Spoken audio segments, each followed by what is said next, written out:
My name is Tarmack, and this is your game industry news wrap-up for the week of February 10th, 2018.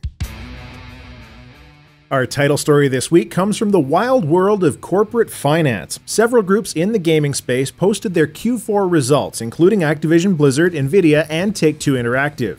And the results are in. The biggest trends in gaming are microtransactions and cryptocurrency. To start with, nVidia's gaming division under the GeForce brand brought in a record $1.74 billion in revenue, due to gamers of course, but mostly GPU miners I'm sure. That's out of a total revenue of $2.9 billion, so it's more than half. Activision-Blizzard, on the same hand, brought in an astounding $7.1 billion in revenue, of which $4 billion are referred to as in-game net bookings. That's finance code for transactions made in the games themselves. Now, before anyone goes down the road of, oh my god, Blizzard, keep in mind that most of this is the company King, which Activision acquired recently, and only $1 billion of those in-game net bookings are Blizzard. Only.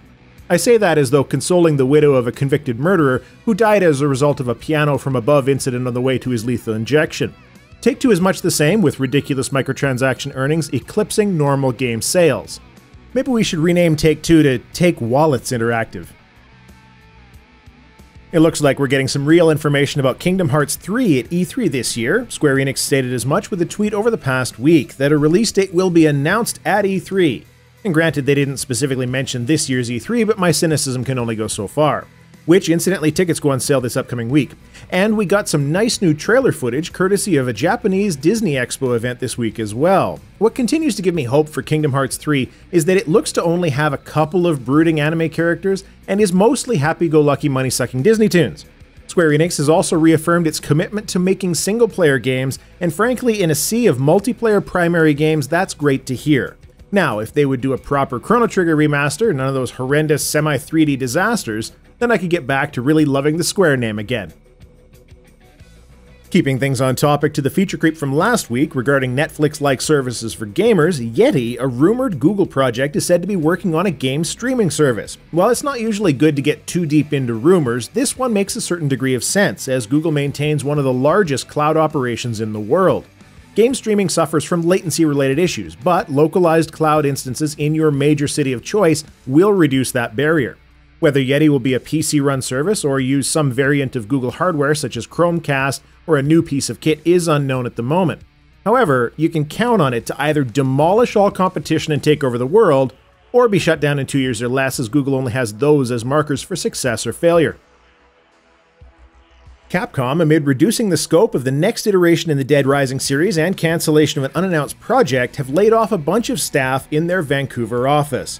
Quote, Capcom Vancouver has undergone a restructure which has impacted approximately 30% of the studio as part of its regular periodic assessment of upcoming projects and overall studio goals, end quote. I'm especially fond of this kind of PR doublespeak.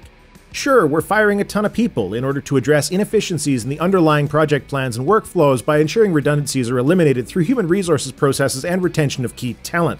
Greetings, fellow humans. I wish to inquire as to the liquidity of your personal assets, such that I may propose a financially beneficial transaction on my behalf relating to the advance of monetary relations for an upcoming interactive experience of sufficient renown as to cause your loins to be moistened. Please pre-order my next game. We definitely won't fire the whole studio afterwards. And our good news game story of the week. Digital Extreme's game Warframe has historically run an in-game model similar in some ways to Hitman, where certain content is only available for short periods of time during the year. It's called the Prime Vault. Usually for a period of about 2 months, the vault is unvaulted, which adds items to the loot table, which cannot be received during the rest of the year. However, certain cosmetics were not part of the loot table, so the only way to get those cosmetics was to buy a Prime Vault pack, which cost real-world currency. Players were upset because many of the other items in the pack could be picked up in-game, meaning that in theory, you could already have most of the pack in your account, but still have to drop the full $60 US if you wanted that one cosmetic, or you'd have to go without it.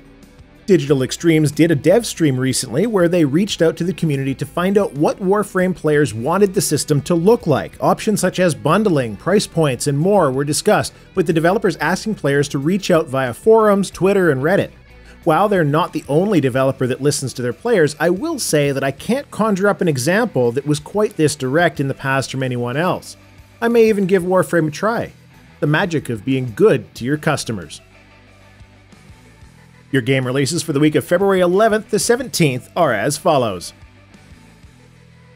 February 13th hails the release of Kingdom Come Deliverance, the medieval dysentery simulator everybody has been waiting for. The game features authentic historical combat, and much like how you had to spend a long time getting into your armor in medieval times, gamers will be spending a long time getting into the game as it's got a 23GB patch on launch.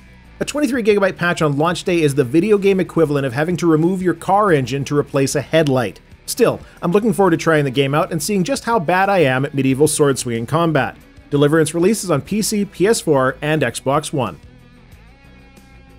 Also on February 13th, fans of mass slaughter with epic lighting effects and the same damn story every time will rejoice as the latest iteration in the Dynasty Warriors series, that being number 9, releases on PC, PS4, and Xbox One. Relive ancient battles with a flair for excessively ridiculous weapons and that bastard Lu Bu, but this time in an open-world map of China. Slaughter peasants forced to pick up weapons under the threat of torture or worse, and bring kingdoms to heel. After a stellar showing at E3 a few years ago, we're finally approaching the release of Fee, or F-E, or Iron, I'm not really sure. Play as what appears to be a spiky dark Pokemon that sings. You sing to the forest and other creatures which trigger actions like singing to a flower, which lets you use it as a springboard. It's definitely a title that I want to check out, despite my distaste for Pokemon, boxes, singing, and Electronic Arts. Fee releases on February 15th for the Switch, PS4, Xbox One, and PC. There are a couple of other releases this week, which are ports of a sort or minor releases, so I'll rattle them off quickly. Owlboy is coming to the Switch, Bayonetta 1 and 2 are going to be on the Switch this week as well, some monster-sponsored bike riding game on PC, PS4, Xbox One, and Switch, and The Secret of Mana HD Remaster releases on PC, PS4, and Vita for anyone who still has one of those. This has been your Game Industry News Wrap-Up for the week of February 10th, 2018. If you enjoy these videos and want to contribute to them, get yourselves into Discord, link is in the description, as I reach out to the chat for story suggestions to include in the weekly wrap-up. My name is Tarmack. Thanks for watching.